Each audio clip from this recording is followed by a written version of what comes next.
Erki qirg'inchilikqa uchrayotgan Uyg'urlar bo'lsa, yana bir hayitni ayrilish va hijron ichida o'tkazdi.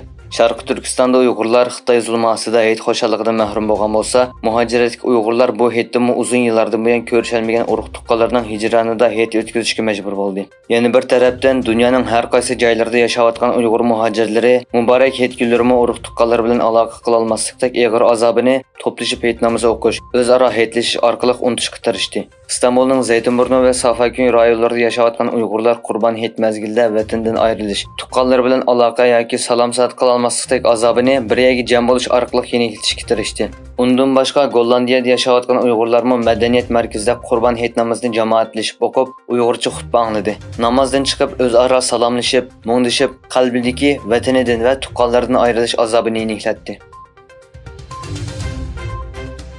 Yaqında ijtimoiy taratqularda Hetkah masjidini ziyorat qiluvchilarga bilet setilayotganligi haqida bir uchur tarqaldi. Arginasiya radiosining telefonini qabul qilgan Qashqardagi aloqador xodimlar Hetkah masjidining ham ibodatga ham sayohatga ochiq ekanligini ilgari surish bilan birlikda ziyoratchilarga bilet setayotganligini dalilladi. Yana bir xodim bo'lsa, Hetkah masjidining xili burunli muzeyga o'zgartirilib bo'lganligini eskartdi.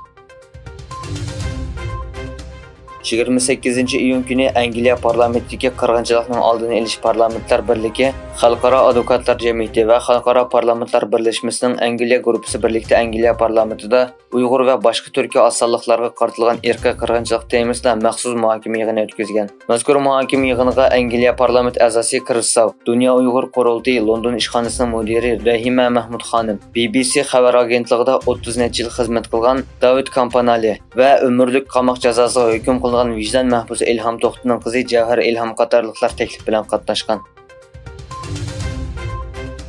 Sharq Turkistondan bugunga qadar oshkorlangan eng muhim hujjatlarning biri bo'lgan Xinjiangning soqchi arxiviga asoslanganda Xitoy Kompartiyasining bosh sekretari, Xitoy diktatori Xi Jinping Uyg'ur qirg'inchiligiga bevosita qatnashgan.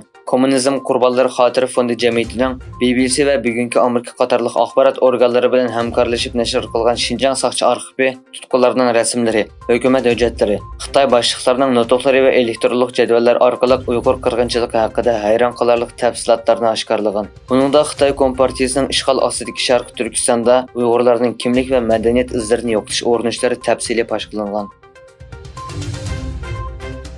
Yevropa İttifaqı rahbarlari Belgiyaning poytaxti Bryusselda o'tkazilgan boshliqlar yig'inining 2-kuni Xitoy bilan bo'lgan munosabatga doir yig'in ochdi.